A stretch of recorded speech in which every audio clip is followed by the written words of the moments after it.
Good morning, everyone. We're glad that you joined us. If you are just joining us for the sermon, the video, we're glad to have you. And today, I would like to begin a series of lessons on the law of God. The law of God is very important, but the logical question, if anybody's ever, thought about it, the question is, why would God give us the law if we're saved by grace? And so I want to begin a series of lessons on the law, the importance of the law. And I want to start today by talking generally about the law. And then, God willing, I'll talk about the most important laws of God, specific laws. And you will see why they're important if you're an unbeliever and why they are important if you are a believer. God's law is holy, it's righteous, and it's good, God tells us. But the question is, why do we need it? Why did God give it in the first place? What purpose does it serve for us? And so, like I said, I want to begin today and over these next few weeks talk about God's law and specific laws, the most important ones in God's word. And today's passage is a very interesting passage because Paul talks about God's law. And Paul says here in Romans chapter 2, verse 13, it is not those who hear the law who are righteous in God's sight, but it is those who do the law who will be justified. And the word justified means to be made right with God, to give a person right standing in God's sight. But this verse is actually part of a smaller context, verses 5 through 16 of Romans chapter 2. So I want to just ask a few questions and answer them real quickly about this text. What's the subject of this text? Well, if you read these verses, you will see that Paul introduces us to a day that's coming, and he refers to it as a day of wrath when God's righteous judgment will be revealed. And then he goes on to tell us other certain things about this judgment. He says he'll end this section, verse 16, by saying this will take place on the day when God judges people's secrets through Jesus Christ. So the subject of these verses that we're studying is judgment, the judgment of God. And when will this judgment take place? Well, Paul says in several of these verses, if you read these verses, you will see in several of these verses, it's not now, he said, but it's a future event. He'll say, you are storing up wrath for yourselves in the day of God's judgment when God's judgment will be revealed. You see, will, future tense. So he'll say this several times. He will reward each one according to what they've done. He will give eternal life for those who do good. He will punish those who do evil. You see, he says there will be a day of distress and so on. So we see that God's judgment is not now. It is a future event. And then who will be judged on the day of judgment? Well, Paul again, several times in these verses tells us who. He says God will repay each person according to what they've done. He said there will be trouble and distress for every human being who does evil, but there will be glory, honor, and peace for everyone who does good. So that's who will be judged on this final day, this future event. It is everyone. But then we get to the real thing that we want to look at today, because he points out many times in this passage how people will be judged. What's the basis upon which this judgment is going to take place? Now, I'm not going to talk about those other things any more than what I've just commented on, but this is where we want to spend our time. How will people be judged? Well, Paul says several times, just look at these verses. He says in verse 7, to those who, verse 6 earlier, I don't have it in red there, God will repay each person according to what they've done. Verse 7, to those who by persistence in doing good, you see, he's going to give eternal life. Verse 8, those who reject the truth and follow evil, there will be wrath and anger.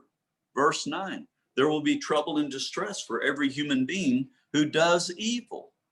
Verse 12, all who sin apart from the law or sin under the law will perish.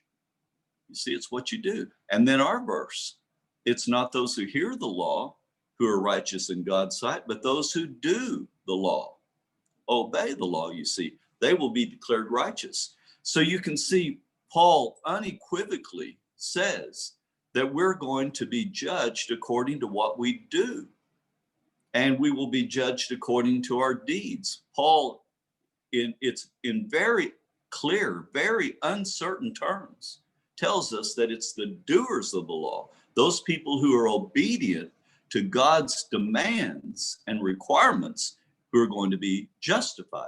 And justified means to be declared righteous. So these are 4 questions that we ask about this text. The subject, what is the subject? It's the judgment of God. And when is this judgment? Well, he tells us over and over, it's not now, it's a future event. And who will be judged? Everybody is going to be judged. He says all these things several times in this text. And then how will everyone be judged? By obeying God's law. And he says it several times. I think we see 6, 7, 8, 9, 12, and 13. That's several times that he said we're going to be judged by what we do when we are alive. So let's look at this passage. What does he mean? Well, I want to talk about, first of all, some apparent contradictions with what Paul says here. Is there anything in this passage that we read that strikes you as confusing? Doesn't Paul teach the exact opposite? He teaches elsewhere that we will be justified or will be declared righteous by grace through faith without works. And I want to look at some of the passages where Paul says the exact opposite of what we've been reading in our passage. Look at Galatians 2:16. 3 times in one verse, he says, we will not be justified by the works of the law, but by faith. 3 times he says it in one verse. That's interesting. Look at another verse, Galatians 2:21, like 5 verses later. This is really important too. I do not set aside the grace of God, he says. For if righteousness, that is, if you could be justified, if righteousness could be gained through law, Christ died for nothing. If you could, do it by law keeping, why did Christ even have to die? People need to think about that, by the way. But he says that there. And then he says in chapter 3, and I want to look at chapter 3, a verse in chapter 3 later, God willing, but he says clearly, you see, this is very clear too.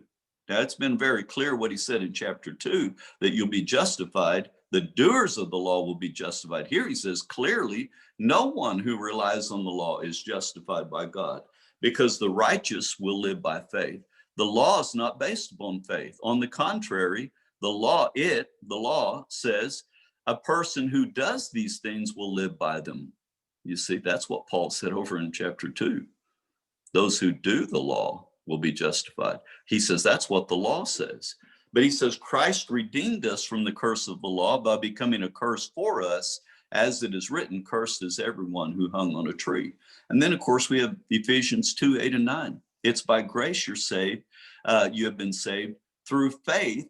This is not of yourselves. It's a gift of God. It's not by works, because no one can boast. So no one can boast. You could boast if it's by works. And there's many other passages. These are just, 3 or 4 that I put up here. But there's many other passages that say the same thing. And so can you see the apparent contradiction with our text? And you can see our text over there on the right side, where Paul says, those who do the law, those who obey the law will be justified. And you look at these passages over here on the left, and there's many more that I could put up, and they say the exact opposite. So it's not only that Paul says this in other places that I could go to, but he says it in this very context that we're studying right now. I want you to look at some things that he says in this very context where he says over here on the right, it's those who do or obey the law, they will be justified. He says the exact opposite in the very context that he says this. Look at this in chapter 3, verse 20. Therefore, no one will be justified or declared righteous in God's sight by the works of the law. Did you know that the Greek text behind this verse and our verse in 2:13, they're almost identical. They're same verbs, same words, and everything. It says almost the exact opposite of what our text says. And so that's interesting, isn't it? And then we see also in our text, in the same book, the next chapter, where then is boasting? It's excluded because of what law? The law that requires works, you see. No, he says, because of, is it the law that requires works? No, because of the law that requires faith. For we maintain that a person is justified by faith apart from the works of the law. And then this is an extremely important passage, Romans 4. Now, to the one who works, wages are not credited as a gift. You see, grace is a gift, but as an obligation. However, to the one who does not work, but trusts, that's the same word, by the way, as believes, but it's translated trust here. They mean the same thing. The one who believes God or trusts God, who justifies the ungodly, those are the only people who are justified, not people because of their works. Their faith is credited as righteousness. David says the same thing when he speaks of the blessedness of the one to whom God credits righteousness apart from works. Do you see, we could go into many other passages, but can you see that if you go elsewhere in the New Testament, it contradicts what Paul says here in Romans 2:13. If we go in this very context in which he wrote Romans 2:13, it contradicts what he says there. And so we want to look and see, what does Paul mean in Romans 2:13? Well, first of all, I want to look at this principle, say something about the principle upon which God's judgment operates. Do you know how the principle upon which God's judgment operates? The life that you've lived. He says that over and over. We read those verses in this context. God's judgment is based upon the life that you live. It's not upon what you profess to be. I'm a Christian or I'm a Jew or what. No, it's not on profession. It's not on having the law, he will say in Romans 2. It's not on being circumcised and being a Jew. It's not on keeping some of the law some of the time. It's not doing better than other people. In fact, if you read Romans 2, that's his point right here. And he's primarily speaking to the moralist or the Jew, his fellow Jew, because he just got through showing the life that immoral non-Jews live in chapter 1. And he says, if you think you're better off than them, basically you're not. You're in the same boat. You see, we're going to see here in a moment, God willing, that the principle of divine judgment is perfect obedience and continual obedience all of your life to all of God's laws.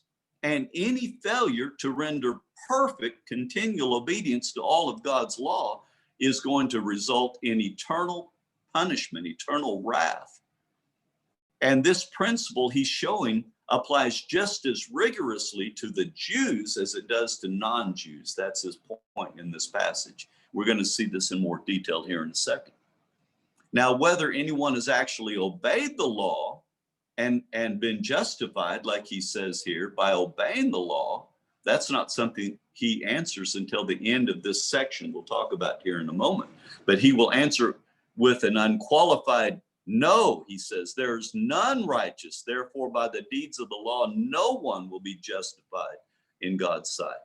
So you see, Paul is not seeking to confirm their understanding of the way they're saved. He's seeking to show them the foolishness of thinking that somehow they're superior to people who are non-Jews, who are more immoral than them and don't have the law and don't do some of the things that they do, like keep the Sabbath.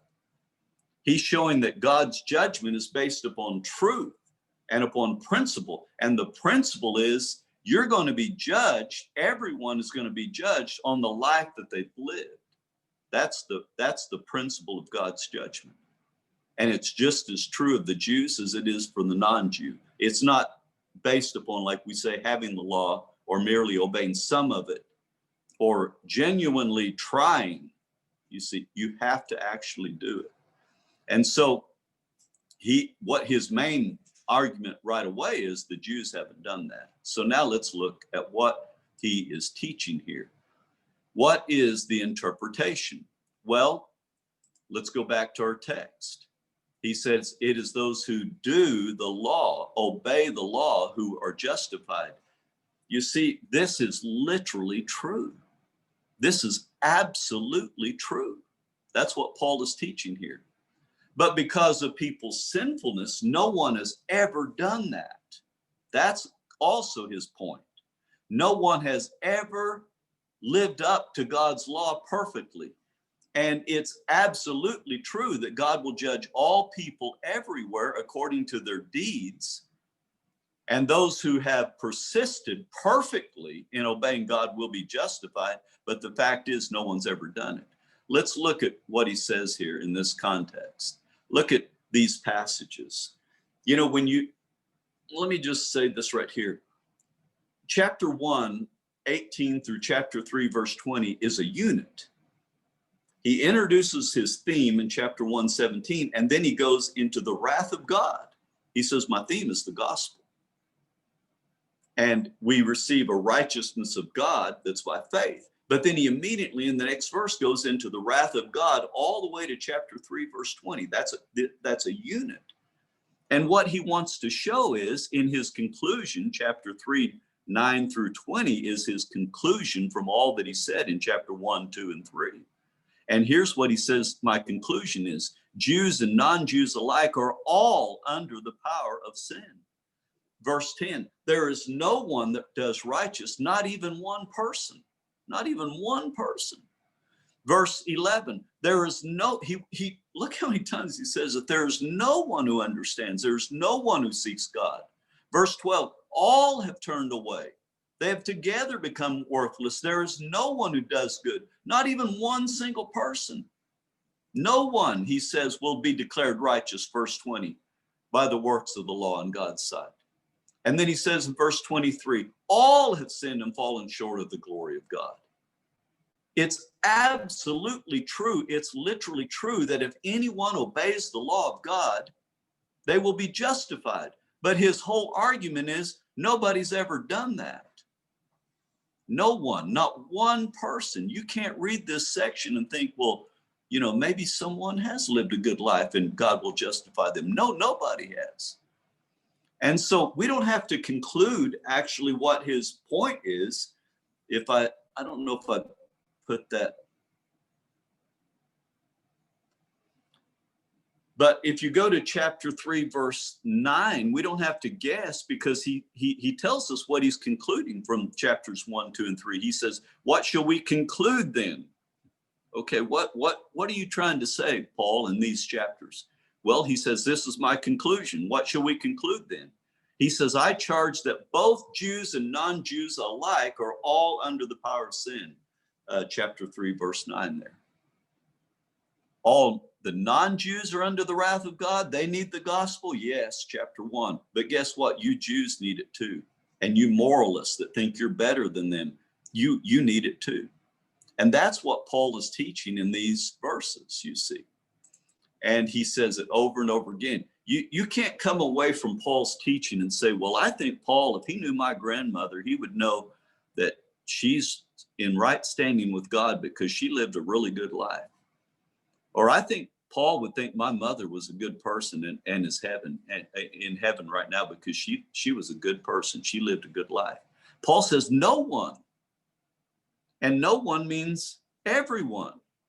Yes, if your grandmother or mother obeyed God's law perfectly, we're going to see here in a moment. Yeah, They would be justified. But Paul says your grandmother and your mother didn't do that. Nobody has. You see, this is literally true. If you do it, you'll be justified. But his whole point in this section is nobody's ever done it. Not your grandmother, not your mother, no one has. So what is Paul's purpose here? Well, Paul's purpose is to, I keep going to the wrong slide there.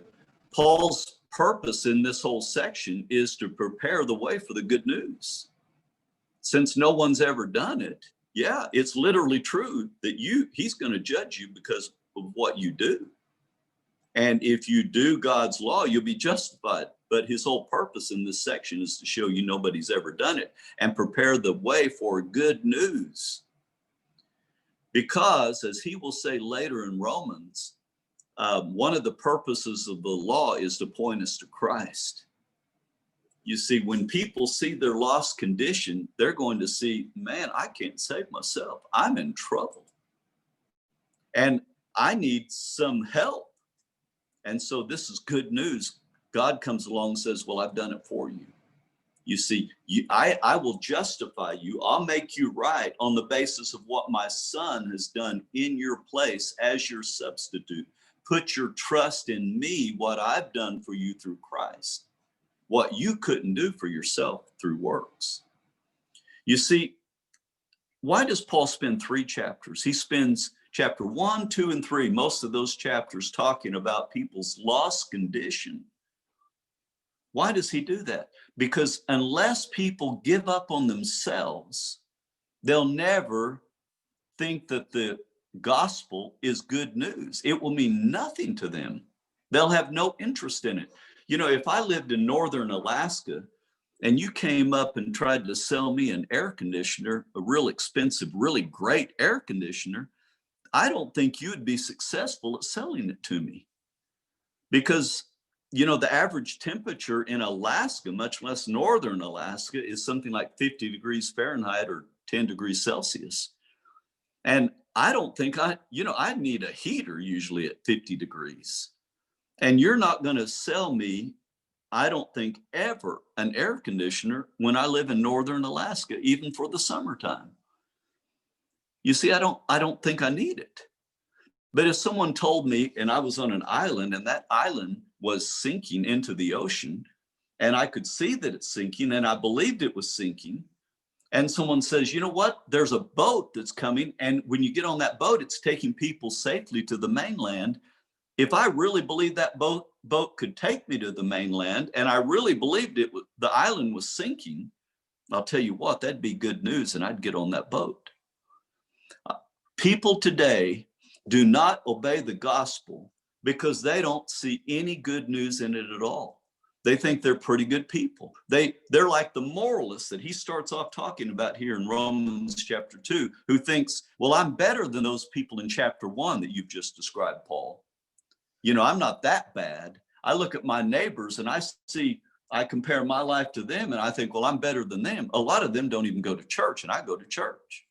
The moralist starts thinking like that. Paul says in Corinth to the Corinthians, he said, when you comparing yourself with others is not wise. And that's why. People do not see themselves as being under the wrath of God. And the gospel is not good news to them. If they actually saw their plight, how dangerous and terrible it is, then when we come and tell them about Christ, what God's done for them, it would be great news. And can you see that this is the context of chapters 1 through chapter 3:20? You've got to look at this verse in this context.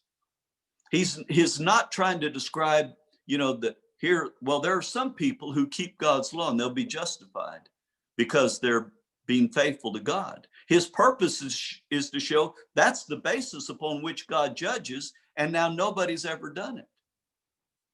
You see, the very law that the Jews boasted about having condemned them too. So that's his purpose.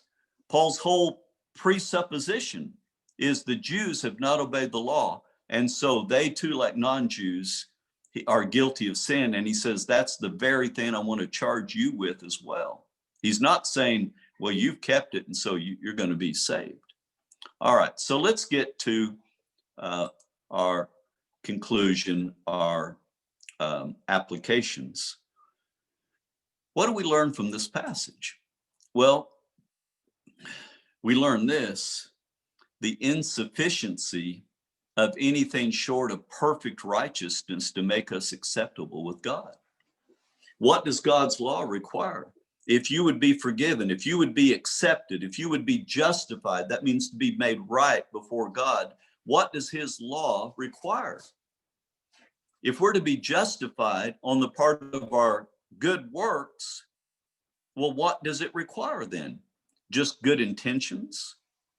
If we had good intentions, would God save us? If we try, what about trying? God sees that we try to obey it. Or we have a great desire to obey it. Is that what God's law requires? Is that what justifies somebody before God? I'm going to tell you something. A lot of people believe that right there. But I want to tell you what the Bible teaches. The Bible teaches perfect, continual, your whole life, actual, not just trying to obey, actual obedience of every single command of God. That's what God's law demands. I want to read a verse here. This verse right here is very helpful. Paul teaches this in Romans, but this is a really good verse. He says, for all who rely on the works of the law are under a curse. Everybody. Nobody's ever kept God's law perfectly and been justified. But he said everybody is under a curse because nobody's done it. As it is written, cursed is everyone who does not continue to do everything written in the book of the law. So cursed is everyone. No one is an exception here.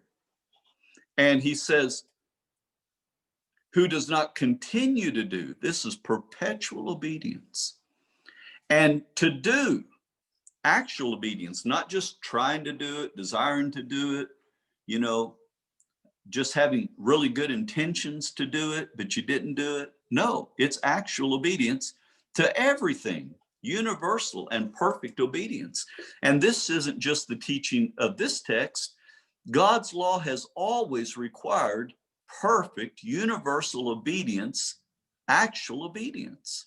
Listen to what James says in James 2. Whoever keeps the whole law and yet stumbles in one point is guilty of all of it. And God would tell us, and this is all the way through the Bible, but one verse, Ezekiel 18:24, says that if a person was to keep, do a bunch of righteous things, a bunch of righteous acts, once they sin, none of those righteous acts will be remembered. Think about hanging over a cliff and you have, by a chain, and it has 10 links in it, and one of those links falls or breaks.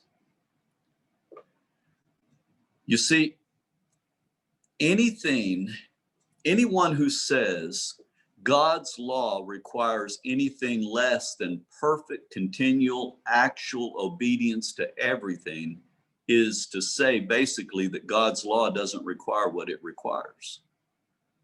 It's to say that when he gives a command, what God really means is don't do it too often. If he says don't do something. When Jesus says don't hate your brother in your heart, what he's saying is try real hard not to do that. That's the conclusion you got to come to. When God's word says don't look at a woman to lust after her, and if you do, you're committing adultery in your heart, what he really means is don't do it too often. When God says don't steal, what he means is don't make it a habit. When God says don't do something, I'm going to tell you what he means. He means you shall not do it ever. And when he says you must do something, it means you must never fail to do that whenever duty demands it. For example, when I get into specific laws of God, probably the first one I'll start with is the most important one. When God says you must love him with all of your heart, with all of your soul, with all of your mind, all of your strength, to ever fail to do that with maybe just one of those for 1 millisecond is a sin, and it's never okay to sin. Here's what God's law teaches. The soul that sins will die. The wages, the payment for your sins is death. Every single law in any realm requires perfect conformity to it. It's a contradiction to suppose otherwise. To say that there's a law that doesn't require perfect obedience to itself is to say that there's a law that doesn't require all that it requires. That's just a contradiction. And that's the point that Paul's making in the first 3 chapters of Romans. If we're going to be justified in God's sight by our deeds, not merely be hearers of the law, but doers of all that God requires, his law requires, without fail, perfectly, all the time.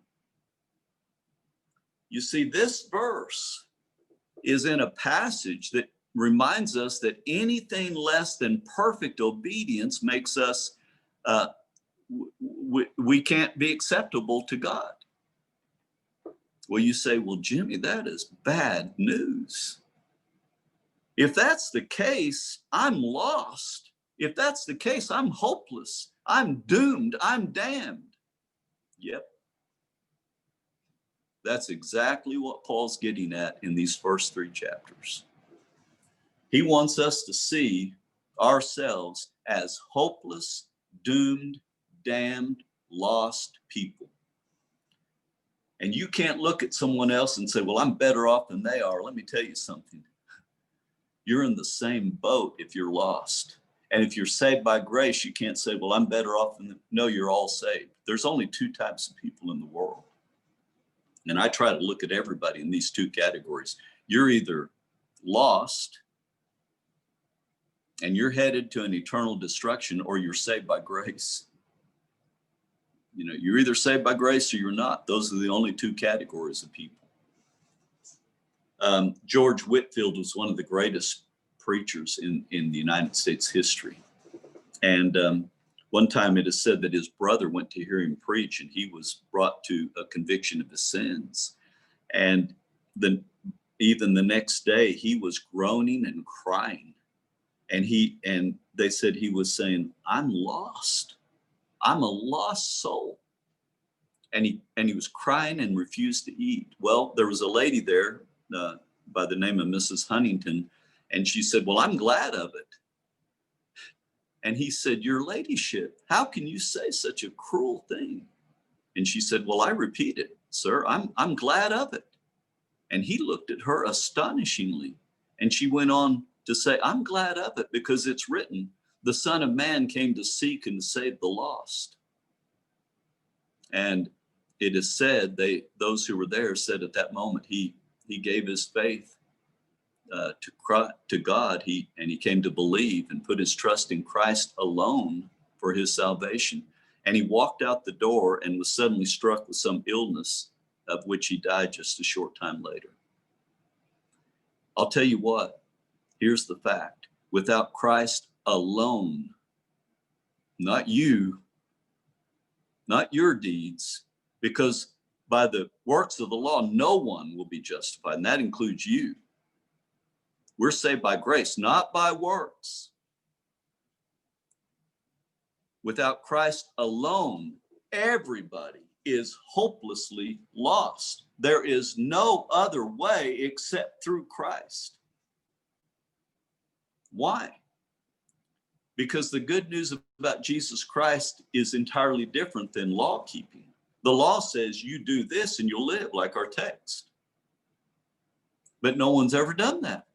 But the good news message says, believe in him and in his work and you will live. You see, in the gospel, this good news message about Jesus Christ, God doesn't somehow ignore his holy law. He doesn't say, now that you're saved, if you try real hard, you can go to heaven. But rather, he says, Christ stands in as your substitute. He's our representative. He has perfectly and actually, obediently, continually obeyed all of God's law. even unto his death on the cross.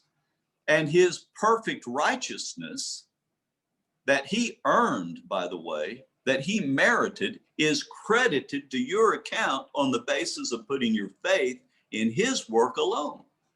God doesn't change his principle for justice. He doesn't lower his standards and let people in. It's always been the doers of the law will be justified. It has always, God's laws always demanded perfect, continual, your whole life, actual obedience to everything that he commands. And Christ comes in and says, well, I've done it for you. You see, I paid the penalty for you. And that's how we are justified. That's good news. And you see, God hasn't compromised his integrity. He hasn't lowered his standard to let people in, you know, and on the basis of lowering his standards. He doesn't bypass the demands of justice. You see, because of what Christ has done for us, he can remain just and the justifier of hell-deserving people who put their faith in Christ alone to save and justify them. Let's suppose, just for a moment, let's suppose it was trying, or it was sincere effort, or going to the right church and doing church right that got you to heaven. Well, how would you know if you've ever done enough? You know, I've had people say this to me several times since I've come to know grace and I preach on grace. This is what people email me and say and ask me. They'll say, what about Matthew 25? You know, the people who are going to heaven are people who, yeah, I guess I've changed my slide. People who are going to heaven are people who visit the sick, and people who feed the hungry and clothe the poor and so on. Well, if that was the basis of salvation, how would you ever know you fed enough hungry people? One a year, could you check that one off? You see, you'd never know if you're saved. That's not the basis of our salvation. That's the fruit of our work. When we're saved, those are things that saved people are going to do. Let's suppose he lowered his standard about lying.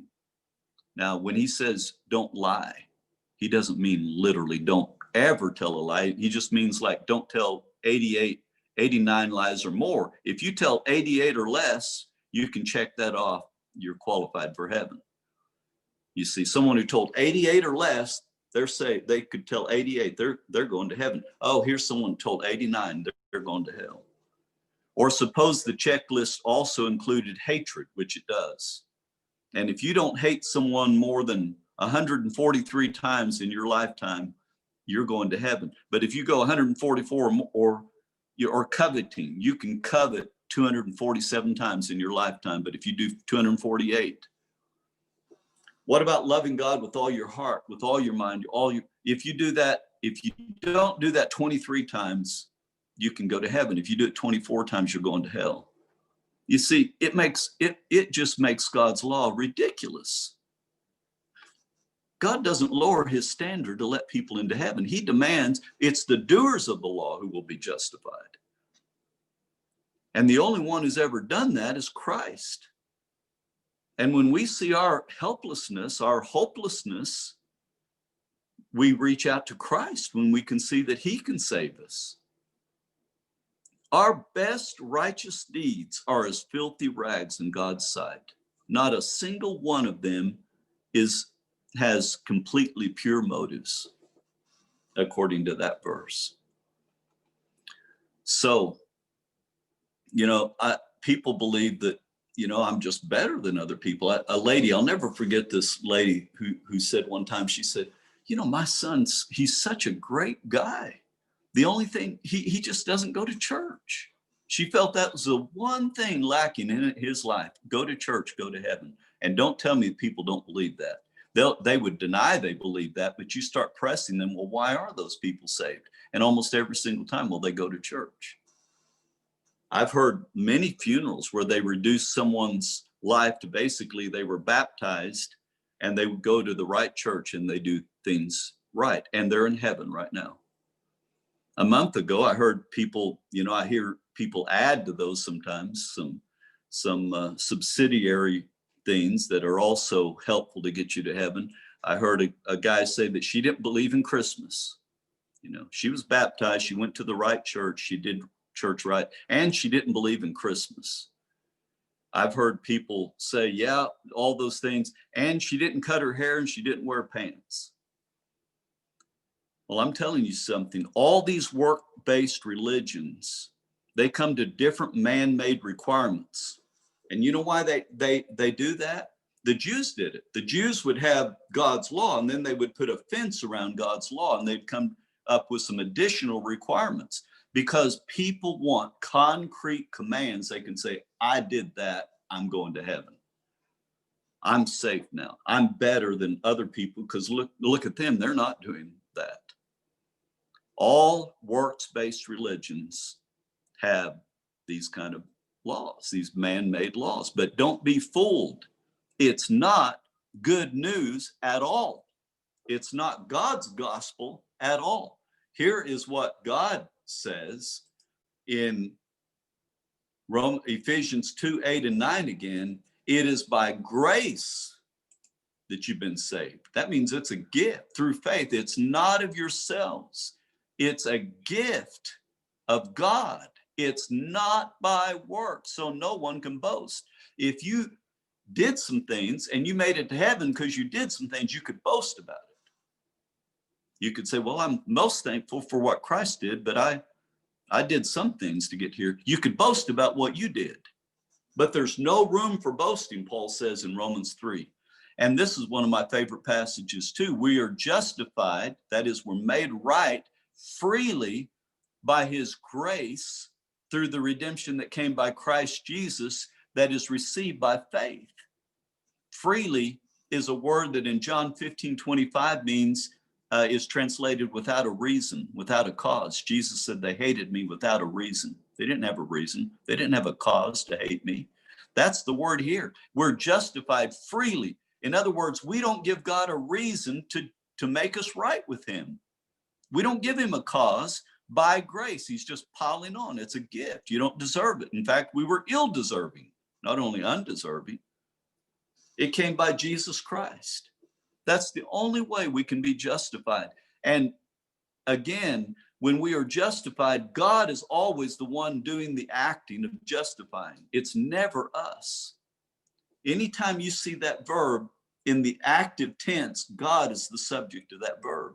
Whenever you see that verb in the passive tense, we are the subject of the verb. In other words, he justifies the wicked, Romans chapter 4. But if we change it to passive, we sinners are being justified, and then it's by God, the agency. God is always the one who does it. He says, again in Romans 4:4-5, not to the one who works. Wages are, you see, to the one who works, wages are not credited as a gift, but as an obligation. However, to the one who does not work, but believes or trusts God, who justifies, he's the one who justifies. The wicked, the ungodly, their faith is credited as righteousness. You cannot mix grace and works. Paul will in fact say that in Romans 11:6. If it's by grace, he says, it's not by works, because if it's by works, it'd no longer be grace. God has done everything necessary to save us. God will give us rest when we put our faith in him. It's always God who justifies, not us. God. So,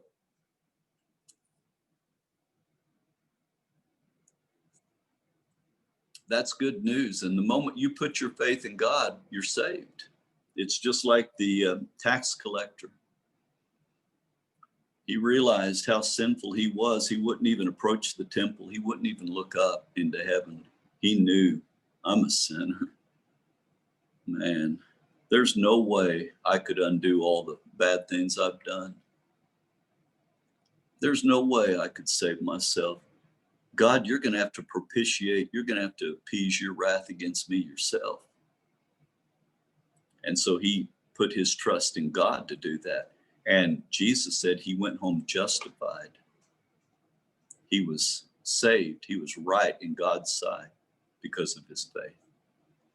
So that's our lesson today. And I hope that this lesson will be good news to you like it is me. I get really excited. I never get tired of talking about this because it's good news. It's what I'm basing my eternity on, my soul. And it's what I'm telling everybody I get a chance to tell about as well. So thanks for joining us. And God willing, next week we will try to add to this and start talking specifically about why would God give us the law anyway. So we will close now.